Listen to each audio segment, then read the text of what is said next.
네, 우리 안식일을 맞이하여 성전에 모이신 모든 여러분을 진심으로 환영합니다. 우리 다 함께 묵상하심으로써 금요 예배를 시작하도록 하겠습니다.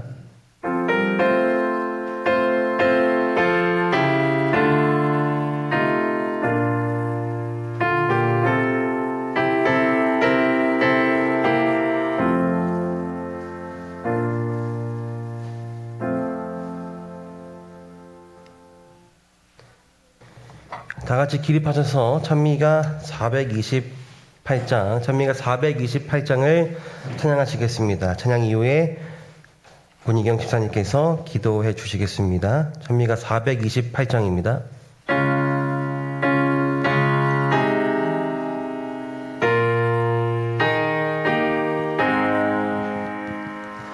내 구주 예수를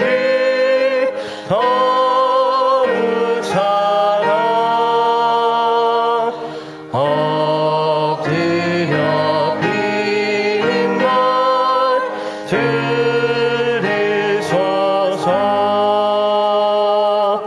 내 진정 소원은 내 구주 예수를 더욱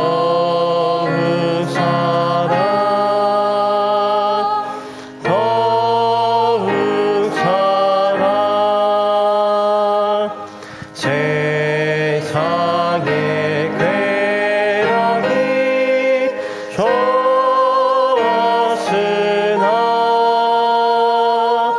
지금 내 기쁨은 오직 예수. 내 진정 소원은 내 구주 예수를 더욱 사랑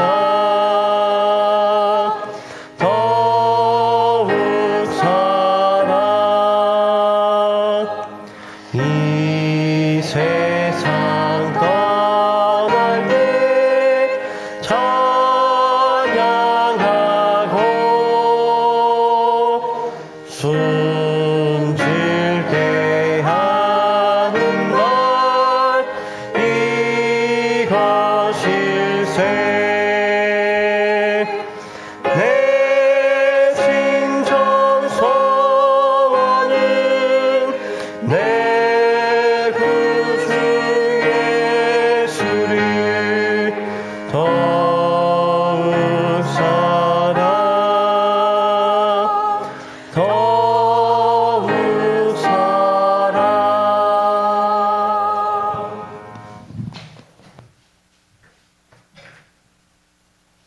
하늘에 계셔서 언제나 저희를 돌보아 주시는 주님, 이 안식일 시작되는 첫 시간 발걸음을 인도하여 주시니 참으로 감사합니다. 저희들 한 주간 너무 치열하게 살았고 또 힘겹게 살았고 또는 주님 안에서 안전하게 살았고 고요하게 살았습니다. 주님, 저희를 늘 눈동자같이 지켜주시니 참으로 감사합니다. 또한 이렇게 화평한 시대에 마음 놓고 예수님을 믿을 수 있도록 이렇게 교회를 만들고 교회를 세우시고 또 교회 안으로 불러주시니 참으로 감사합니다. 저희들이 이렇게 예수님을 마음 놓고 믿을 수 있는 이 화평한 시대에 더욱더 주님을 향한 마음을 공고히 세울 수 있게 도와주시고 저희들의 이 평안함을 잊지 않도록 도와주시옵소서. 저희도 혹시 마음에 힘이 들어서 혹시 많은 짐이 있어서 몸이 불편한 분들이 이 교회에 함께하지 못한 걸음들을 주님 기억하여 주셔서 함께할 수 있도록 도와주시고 저희 모두 마음속에 성령 하나님 함께할 수 있는 귀한 안식일이 될 수 있도록 주님 인도하여 주시옵소서. 예수님 이름으로 간절히 기도드립니다. 아멘.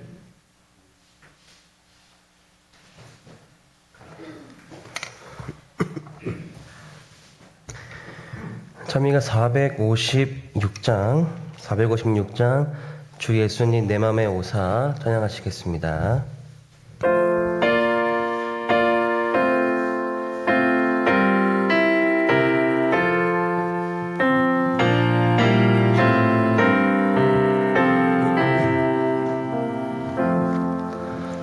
주 예수님 내 맘에 오사 날 붙들어 주시고 내 마음에 새 힘을 주사 늘 기쁘게 하소서. 나의 맘에 주 들어오사 갭소서. 오늘 이제 나의 맘에 주 임하여 주옵소서.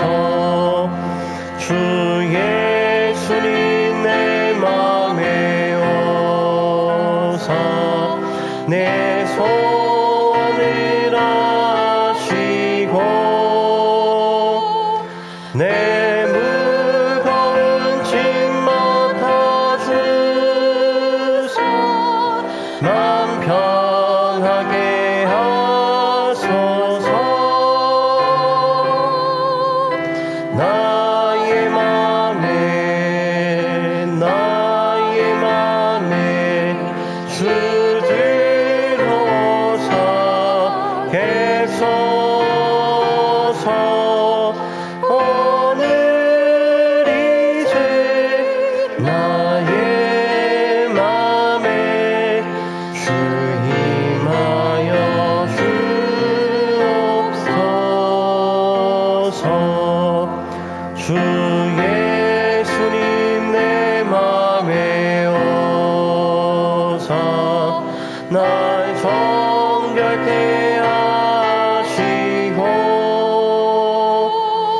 그 은혜로 내 맘에 채워 늘 충만케 하소서. 나의 맘에 주 들어오사 갭소서. 오늘 이제 나의 맘에 주 임하여 주옵소서. 주 예수님 내 맘에 오사 내 앞길을 인도해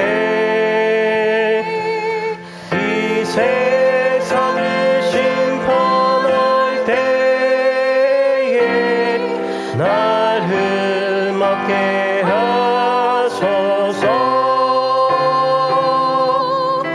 나의 맘에 주 들어오사 갭소서. 오늘 이제 나의 맘에 주 임하여 주옵소서.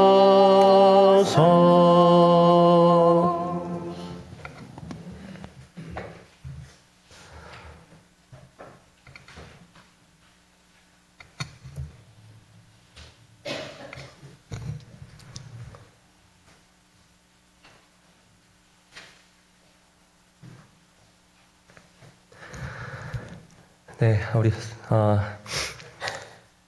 제가 좀 긴장을 한 것 같습니다. 이게 확실히 담임 목사님 안 계심에 저도 모르게 제가 좀 긴장한 것 같습니다. 여러분 모두 안녕하십니까? 네. 안식일에 성전에 모이신 모든 성도 여러분을 진심으로 환영합니다. 여러분 한 주 어떻게 보내셨나요? 저는 좀 바빴습니다. 지난 안식일에 인사도 제대로 못 드리고 제가 급히 어린이들 위한 그 캠포리에 다녀왔습니다. 그래서 화요일 날까지 즐거운 연휴를 보내고 왔습니다. 그렇게 이제 보내고 오니까 또 피로가 좀 쌓이기도 했고 해서 그렇게 이제 밀린 일들을 하고 있는데 정신 차려보니 안식일이 다가왔습니다. 사실 바쁜 한 주였지만 안식일이 다가오니까 얼마나 기쁜지 모르겠습니다. 이제는 뭘 잠시 내려놓아도 돼요. 갖고 있었던 걱정을 잠시 내려놓아도 되기 때문에 그렇습니다. 오늘 우리 말씀을 통해서 우리의 삶에 안고 있었던, 내 마음에 품고 있었던 그런 염려와 걱정들을 잠시 내려놓는 그런 안식일 되기를 간절히 바랍니다. 네, 오늘은 저희가 이어서 기록된 말씀을 좀 보고자 합니다. 신명기 27장 8절에 이런 말씀이 있죠.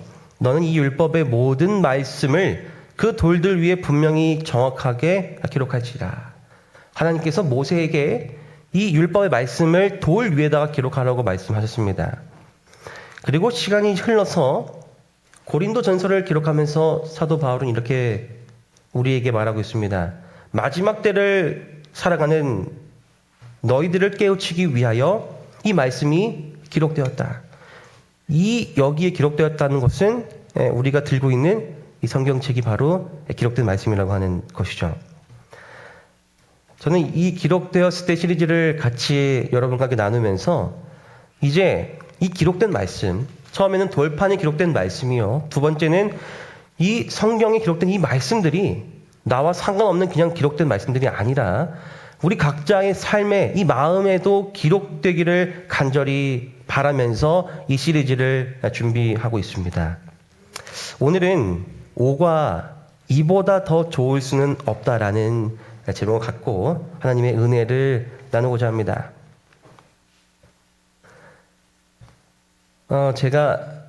하루는 제가 이제 유학 중에 수업을 들을 때였습니다. 제가 보기엔 똑똑해 보여도 영어가 잘 안 들립니다. 그래서 제가 이제 수업을 딱 듣고 있는데 굉장히 말이 빠른 분이셨어요. 그래가지고 듣는데 이게 무슨 말인지 이해가 안 되는 수업이었습니다. 옆에 있는 미국인에게 제가 콕콕 찔러서 물어봤어요. 오늘 했던 말이 도대체 뭐야? 그가 이렇게 말합니다. 나도 모르겠어. 같은 미국인도 알아줄 수 없을 정도로 그렇게 어려운 수업이었습니다.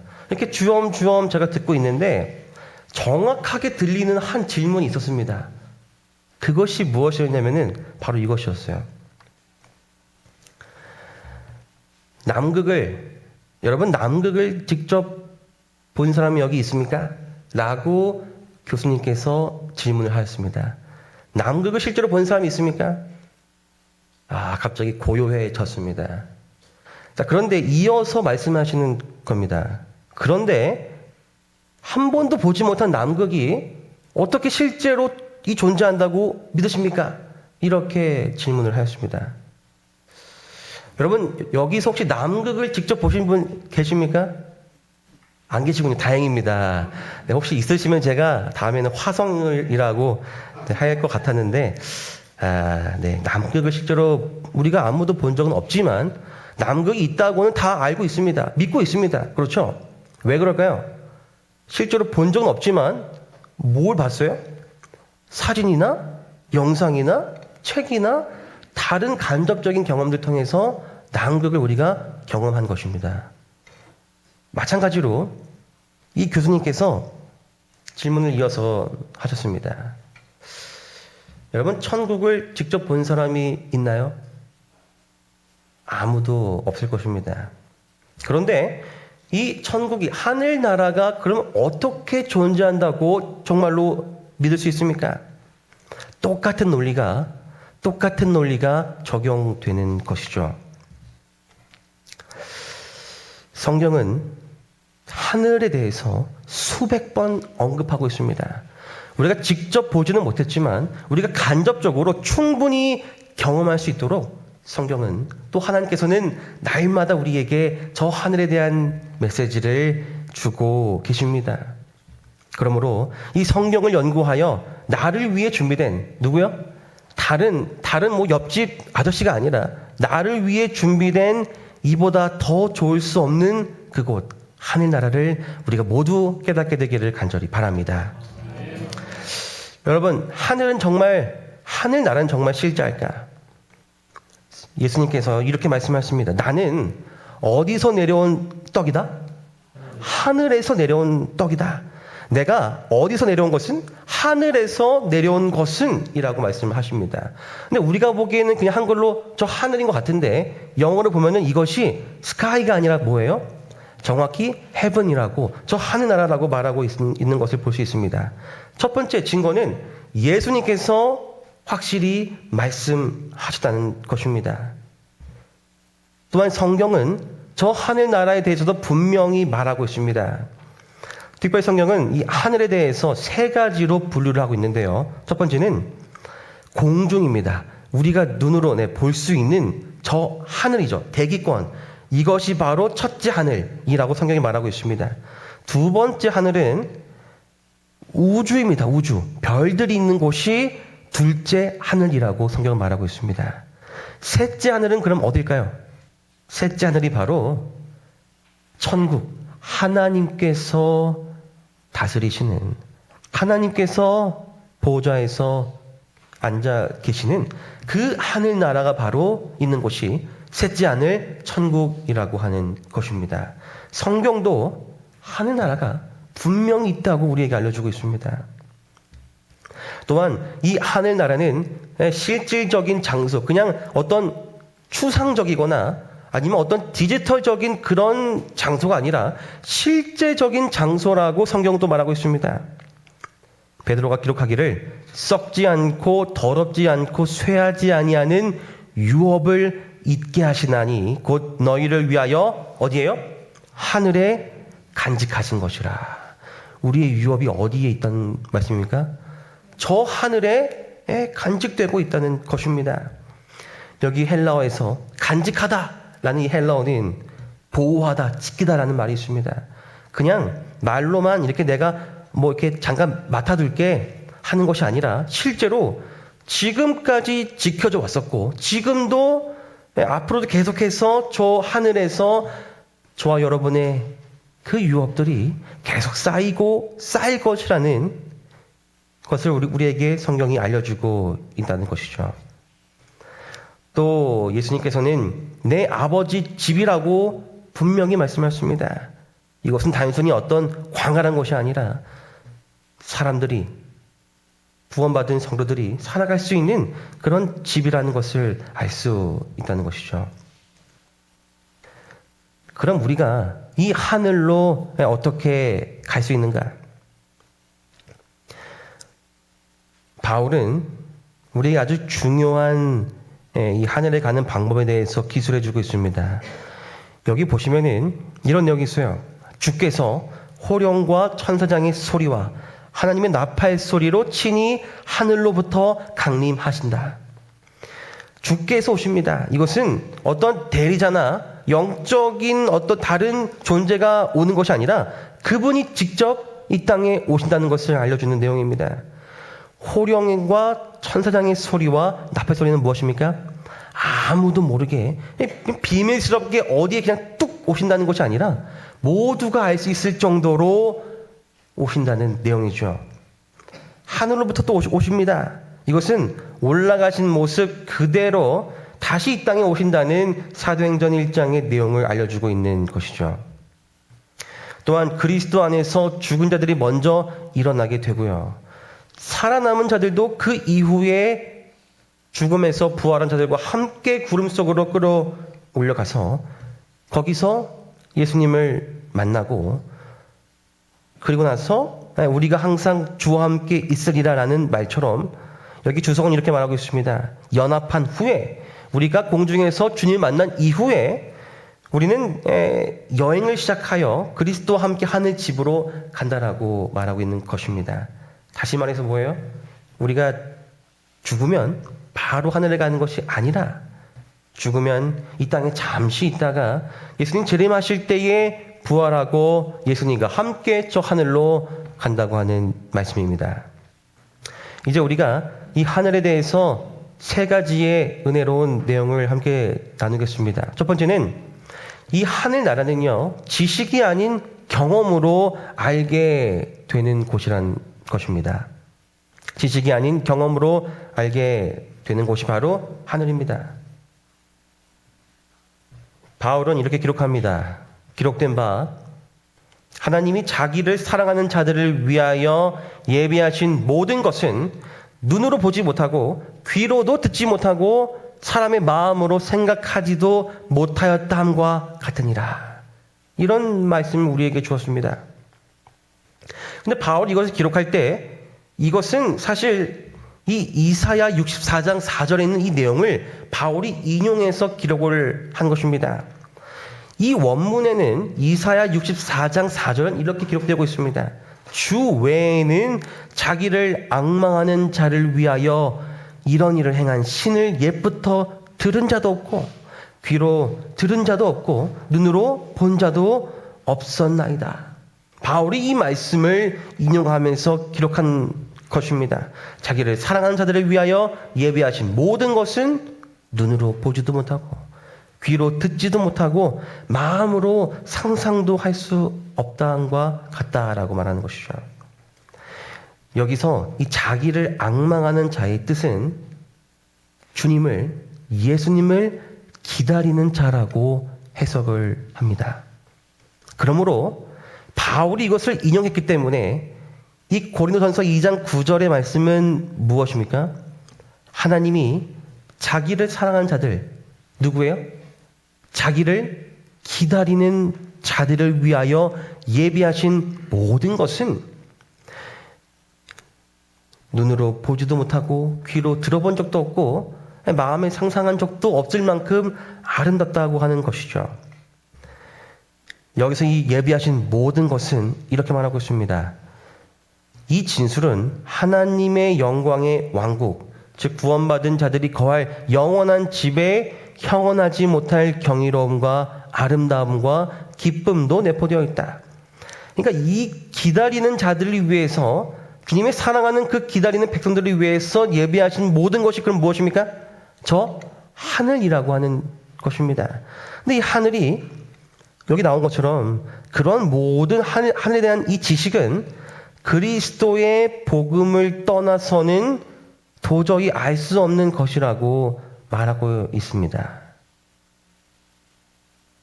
이어서 왜 우리의 마음으로도 상상할 수가 없을까? 은혜와 영광의 왕국은 장엄한 실제는 감각의 통로나 지성으로 온전히 이해하지 못한다. 하지만 하나님이 그분의 지도를 기꺼이 받으려는 이들에게 나눠주시는 지식을 통하여 그리스도인들은 계속 증가하는 이해력을 얻을 수 있다. 정리하면은 하늘나라는 내가 지식으로, 내가 배워서, 내가 분명히 알아서 갈 수 있는 곳이 아니라 무엇이에요? 주님께서 그 하늘을 사랑하는 그 예수님의 재림을 사랑으로 기다리는 자들을 위하여 계속해서 날마다 주시는 그 지식을 통해서만 하늘을 깨달을 수 있다고 하는 것이죠. 여러분, 우리나라에 지금 수능이 있지 않습니까? 그렇죠? 이 수능을 잘 보면은 어디에 갈 수 있습니까? 내가 원하는 좋은 대학에 들어갈 수가 있습니다.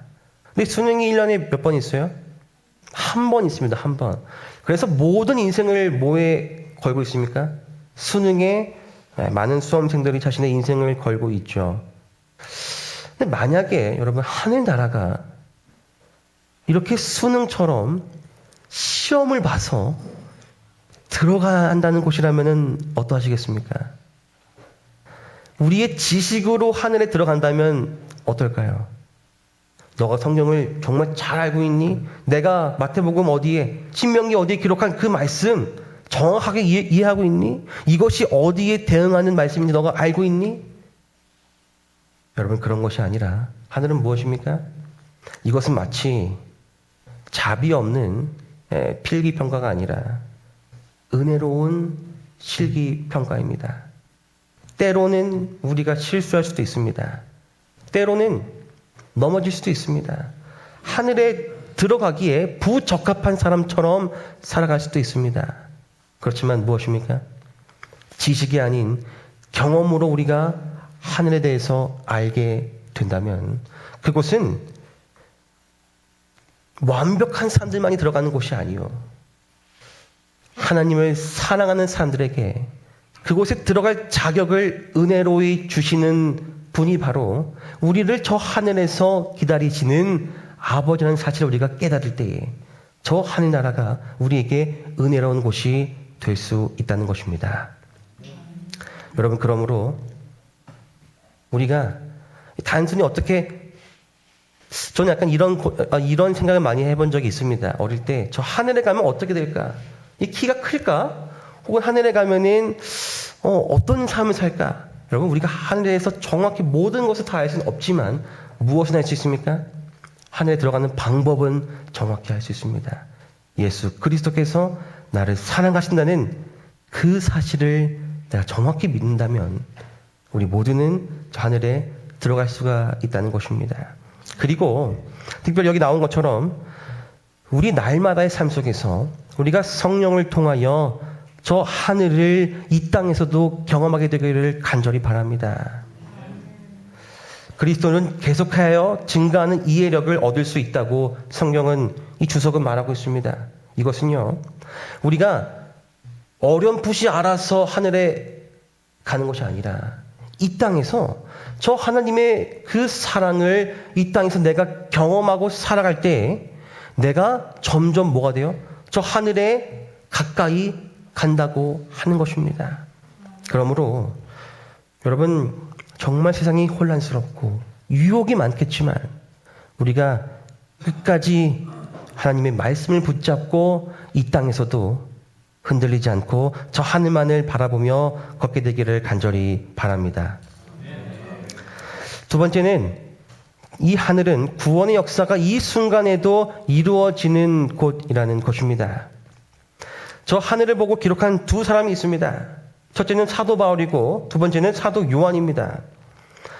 이렇게 말하고 있습니다. 그가 낙원으로 이끌려가서 사도 바울 자기를 가리켜서 이렇게 3인칭으로 표현을 한 거죠. 자, 그리고 사도 요한도 말합니다. 내가 보니 하늘에 열린 문이 있었다. 바울과 요한은 저 하늘을 바라보았습니다. 특별히 그리고 다니엘서는 저 하늘에서 이런 것들이 있다고 우리에게 알려주고 있습니다. 내가 보니 왕좌가 놓이고 옛적부터 항상 계신 이가 좌정하시고 계셨다. 정리하면은 아버지 하나님이 옛적부터 항상 계시니 새초부터 새말까지 알파와 오메가이신 아버지 하나님께서 저 하늘에 계셨고 그 하나님께서 어디에 앉아 계셨어요? 하나님의 보좌에 앉아 계시다는 것을 다니엘이 보고 기록을 합니다. 그리고 후에 이 사도 요한도 기록을 하는데 보라, 저 하늘에 보좌를 베풀었고 그 보좌 위에 앉으신 이가 있는데, 그러면 우리가 공통적으로 뭘 알 수 있습니까? 아버지 하나님이 계시고 저 하늘에 하나님의 보좌도 있다는 것을 우리가 알 수 있습니다. 근데 요한은요, 여기서 더 나아가서 한 가지를 더 보게 됩니다. 그것은 바로 저 하늘에 하나님의 성전이 있는데 그 성전 안에 뭐가 있어요? 하나님의 언약궤가 있음을 보게 됩니다. 여러분, 언약궤는 어디에 있던 물건입니까? 성소에 있던 물건이죠. 하늘에 언약궤가 있다는 것은 우리에게 뭘 알려주고 있습니까? 하늘에 성소가 있다는 것을 알려주고 있다는 것입니다. 그 언약궤 안에는 안식일이 들어간 이 십계명이 들어가 있습니다. 이걸 통해서 우리가 알 수 있는 것은 예수님은 지금 어디에서 무엇을 하고 계십니까에 대한 질문에 대한 해답을 얻을 수 있습니다. 지금 우리가 하는 말의 요점은 이러한 대제사장이 우리에게 있다는 것이라. 그는 하늘에서, 이 하늘이 지금 어디예요? 저 천국에서, 저 하늘에서 지극히 크신 이의 보좌 우편에 앉으셨으니 성소와 참 장막에서 섬기는 이시라. 하늘에 계시는데 하나님 보좌의 근처에 우편에 계시는데 특별히 어디에 있어요? 성소에서, 참 장막인 성소에서 대제사장으로서의 봉사를 하고 계시는 이구나라는 사실을 알려주고 있습니다. 하늘에 분명한 성소가 있고 지금 예수님께서는 거기서 대제사장직의 봉사를 하고 계시다는 것을 알 수 있어요. 예수님은 지금 저 하늘에서 우리의 대제사장으로서의 봉사를 중보하고 계십니다. 그리고 하나님께서 지으신 하늘 성소에서 그 중보가 이루어지고 있고요. 하늘은 예수님의 이 구원의 계획이 현재 실행되고 있는 장소임을 알 수 있다는 것입니다. 여러분, 우리가 믿는 하나님은 구원의 길을 마련해 주시고 너희들이 알아서 이곳으로 잘 찾아오라고 하시는 분이 아니심을 인하여 우리가 감사하게 되기를 간절히 바랍니다. 마치 우리를 어떤 무인도에 그냥 버려두시고 자, 이것이 내가 있는 곳으로 찾아올 수 있는 나침반이야 라고 그냥 주시고 알아서 잘 해봐 라고 하시는 것이 아니라 우리에게 그때그때마다 내비게이션처럼 어디로 가야 할지를 분명하게 예언과 약속을 통하여 알려주신 분이라는 사실을 우리가 기억할 때에 예수님이 지금 저 하늘에서 나를 위하여 죄를 용서하시고 계시고 그리고 나를 위하여 끊임없이 내가 넘어지려고 하고 내가 잠시 방황하고자 할 때마다 나를 옆에서 붙잡으시고 다시 올바른 길로 끊임없이 인도하는 분이라는 사실을 우리가 기억하게 되기를 간절히 바라는 것입니다. 세 번째로 저 하늘나라는 이 죄를 비롯한 모든 것이 다시 회복되는 것입니다. 죄가 사라지고 잃어버렸던 모든 것들이 다시 회복되는 것이 바로 저 하늘이라는 것이죠. 하나님의 백성은 영원히 하늘에 그러면 거할 것인가? 성경은 말합니다. 우리는 그의 약속대로 의가 있는 곳인 새 하늘과 새 땅을 바라본다라고 되어 있어요. 근데 이 새 땅이 어디냐면은 계시록에 나와 있기를 거룩한 성 새 예루살렘이 하나님께로부터 하늘에서 내려온다고 되어 있죠. 그러니까 이제 구원이 이루어진 다음에 예수님께서 재림하시고 그리고 나서 이제 그 삼림하실 때에 그 새 예루살렘이 어디로 옵니까? 이 땅으로 내려옵니다. 그 땅을 새 땅이라고 성경이 말하고 있습니다. 우주의 수도가 저 하늘에서 이제 지구로 옮겨지는 것입니다. 그 지구에는 새 수도에는 뭐가 있어요? 생명수의 강도 있고 생명나무가 있다는 것을 우리가 볼 수 있습니다. 잠시 한 영상을 좀 보고자 합니다.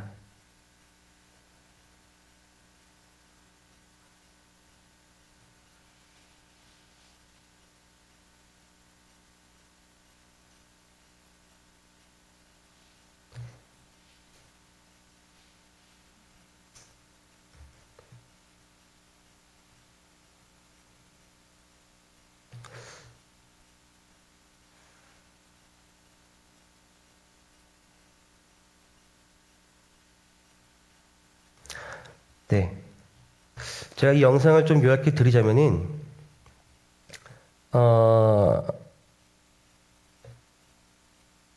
이산 가족에 관한 내용입니다. 아들을 잃어버린 어머니와 그리고 그 누이가 있었습니다. 이 이야기를 좀 보면은 방공호에서 이 6.25 때 이 방공호에서 일이 있어서 이 가족들이 이제 떨어지게 되는 것을 알려주고 있습니다.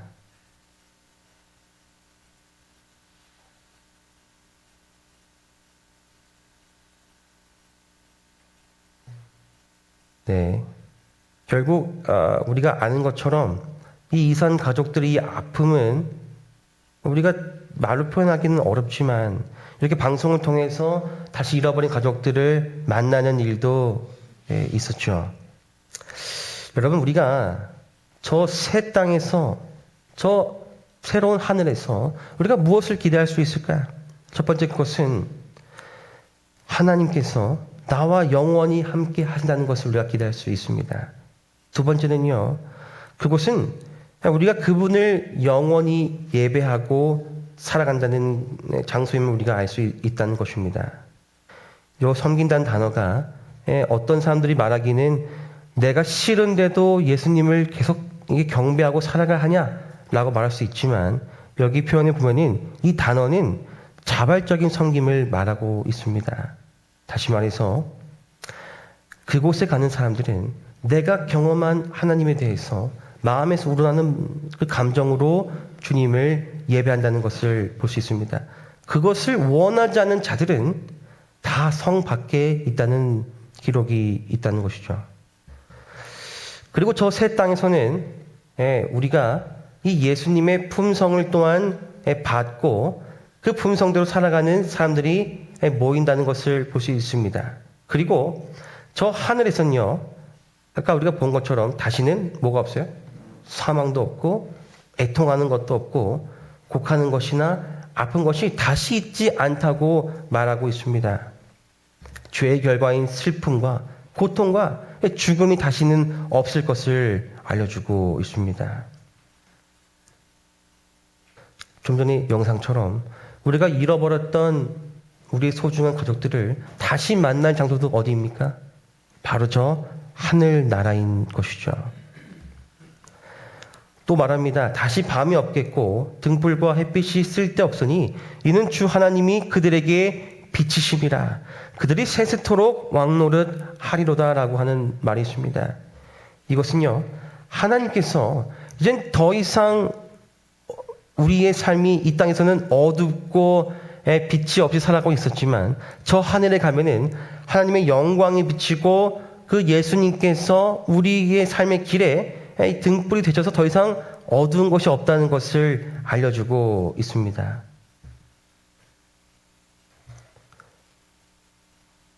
그럼 저 새 땅에서 우리가 무엇을 하고 살아갈까? 무엇을 기대할까? 제가 이 말씀을 보고 참 은혜를 입었는데요.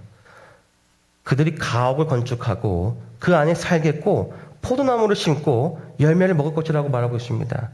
근데 이것이 어디를 묘사하는 장면이냐면은 저 하늘에 가서 사람들이 집을 짓고 그 안에 살고 하늘에 가서 포도나무를 심고 열매를 먹는다고 하는 기록입니다. 제가 처음에 이것이 이해가 안 됐어요. 이것이 왜 그들에게 복음이 될까? 왜 이스라엘에게 이것이 하늘에 대한 복음이 될까? 근데 주석엔 이런 내용이 있습니다. 여러분, 이스라엘은요, 그 당시만 해도 그들의 집과 포도원과 농토를 매번 잃고 있었던 사람들이었습니다. 거듭하여 이 외적의 침략이 있고 전쟁이 있었기 때문에 자신들의 집과 그 땅을 소유하는 것, 그 집에 살고 그 밭에서 그 포도 열매를 먹는 것이 그들의 소원이었던 것입니다. 회복된 땅에 정착한 다음에는 그것들을 잃어버리는 일들이 다시 생기지 않는다고 말해주고 있습니다. 정리하면은 저 하늘은 우리가 잃어버린 것들을 다시 회복하는 곳이며 하나님과 천연계 속에서 우리가 거주하며 살아간다는 장소라는 것입니다. 우린 정말로 하나님과 영원히 살 것인가? 성경이 말하기를 너희는 그 은혜에 의하여 믿음으로 말미암아 구원을 받았으니 이것은 너희에게서 난 것이 아니요 하나님의 선물이라고 말하고 있습니다. 우리는 은혜를 믿음으로 영생을 선물로 받을 수 있습니다. 계시록에는 이렇게 말하고 있습니다. 자기 두루마기를 빠는 자들은 복이 있으니 이는 그들이 생명나무에 나아가며 문들을 통하여 성에 들어갈 권세를 받으려 함이라. 누가 복이 있습니까? 두루마기를 빠는 자들이 복이 있다고 말하고 있습니다. 두루마기를 빠는 자들인 어떤 복이 있어요? 생명나무에 나아간다. 하늘에 들어갈 복이 있다는 것을 말하고 있습니다. 그렇다면 이 두루마기를 빠는 자들은 누구인가? 어린 양의 피에 그 옷을 씻어 희게 하는 자들이라고도 말하는데, 이들은 설명에 보면은 하늘에 들어갈 수 있는 그리스도에 입혀준 옷을 입은 자들이라고 말하고 있습니다. 자기 두루마기를 빠는 자들은 그 두루마기를, 자기 옷을 어디에 빨아요? 어린 양의 피에 씻어서 빨고 있는데, 그것은 어떤 것을 의미하냐면은, 저 하늘은 우리가 어떤 나의 노력으로 들어가는 것이 아니요, 하나님께서 나에게 값없이 주시는 그 은혜를 내가 믿음으로, 그 은혜를 믿음으로 내가 하늘에 들어가고 구원을 받을 수 있다는 것을 말해주고 있다는 것입니다. 우리가 정말로 하나님과 영원히 살 것인가? 그렇습니다. 왜 그런가요? 그것은 우리의 어떤 자격으로 사는 것이 아니기 때문에 그렇습니다.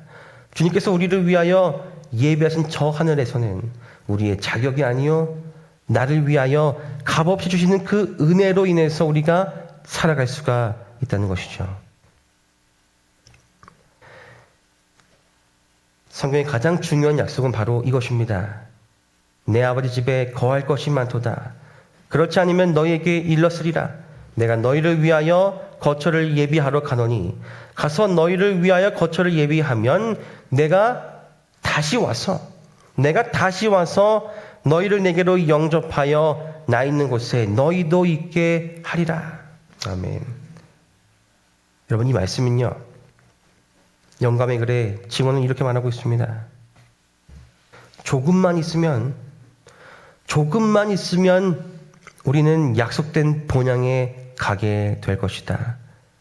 그곳에서 예수께서는 하나님의 보좌에서 흘러나오는 생명강가로 우리를 인도하시고 우리의 품성을 완성시키기 위하여 이 땅에서 우리로 겪게 하신 어두운 섭리들을 설명해 주실 것이다. 조금 있으면 우리는 저 하늘에 갈 것입니다. 저 하늘에 가면은 우리가 이 땅에서 품었던 모든 의문이 풀릴 것입니다. 주님, 왜 그때 저를 이러한 길로 인도하셨습니까? 주님, 왜 그때 저의 기도를 응답해 주시지 않았습니까?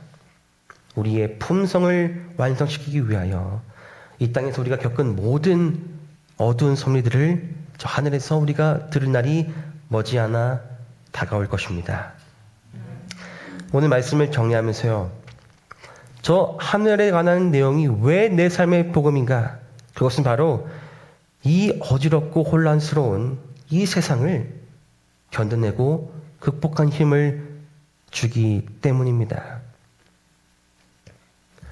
모세는 고난받기를 잠시 죄악을 나게 누리는 것보다 더 좋아하고 그리스도를 위하여 받는 수모를 애굽의 모든 보화보다 더 큰 재물로 여겼으니 이는 상 주심을 바라봄이라고 말하고 있습니다. 여러분, 어떻게 이 땅에서 모든 보화보다 그리스도를 위하여 받는 그 수모가 더 크게 느껴질 수 있겠습니까? 그것은 바로 저 하늘의 나라에 대한 소망이 없이는 결코 불가능하다는 것을 우리가 깨달을 수 있는 것입니다. 바울도 똑같이 말합니다. 현재의 고난은 장차 우리에게 나타날 영광과 비교할 수 없도다 라고 말하고 있어요. 베드로도 말합니다. 사랑하는 자들아, 너희를 연단하려고 오는 불시험을 이상한 일 당하는 것이 이상히 여기지 말고 오히려 우리 삶에서 나타나는 그런 이해하기 어렵고 정말 감당하기 어려운 일들을 그저 이상하게 여기지 말고 오히려 너희가 그리스도의 고난에 참여하는 것으로 뭐 하라고요? 즐거워하라고 말하고 있습니다. 왜요? 이는 그의 영광을 나타내실 때에 너희로 즐거워하고 기뻐하게 하려 함이라. 이 땅에서의 고난은 잠시이지만 저 하늘에서의 받을 그 영원한 상급은 영원하기 때문에 이것을 즐거움으로 견디라고 말하는 것입니다. 예수님도 똑같이 말씀하십니다. 기뻐하고 즐거워하라. 하늘에서 너희의 상이 큼이라. 예수님은 그 앞에 있는 기쁨을 위하여 십자가를 참으사 부끄러움을 개의치 아니하셨던 분이시지 않습니까? 그럼 이것이 다 가능한 일입니까? 그것은 바로 이 땅에서의 고통과 이 땅에서의 억울함이 분명히 우리 삶에 있겠지만 그것들을 다 견딜 수 있는 유일한 힘은 바로 저 하늘에서 나를 위하여 오늘도 중보하시고 나를 위하여 나의 원수들을 기억하시고 나를 지키시는 저 하나님을 내가 기억할 때에 내가 이 세상의 모든 유혹을 견딜 수가 있고 내가 이 세상의 모든 어려움 속에서도 극복할 힘과 용기를 얻을 수 있지 않겠습니까?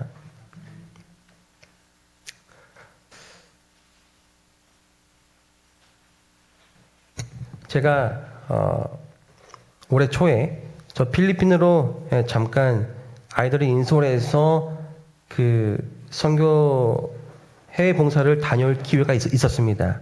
근데 제가 필리핀에 가는데 마침 그곳에 오래 사셨던 한 목사님께서 저에게 이런 말씀을 해 주셨어요. 그곳에 가면은 정말 맛있는 맛집이 있다.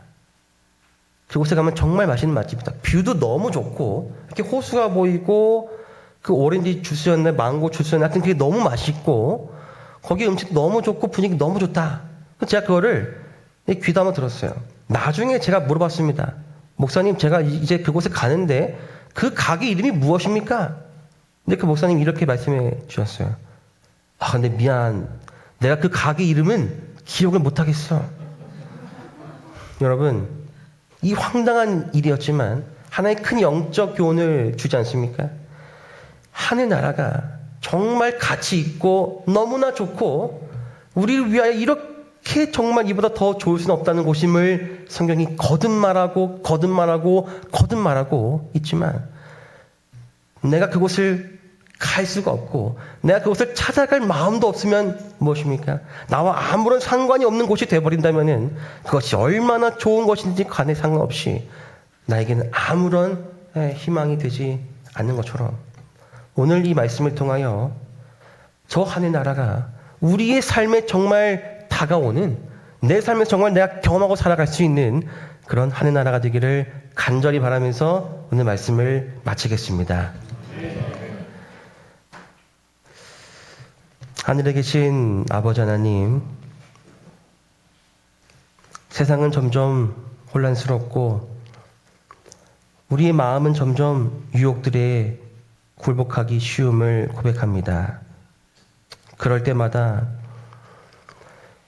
성경의 여러 말씀들을 통하여 어떻게 그 믿음의 선조들이 고난을 참고 억울함을 견디며 주님의 말씀 그 하나만을 붙잡고 살아갔는지를 깨달을 때에 우리 또한 그것이 가능케 됨을 깨닫게 도와주시옵소서.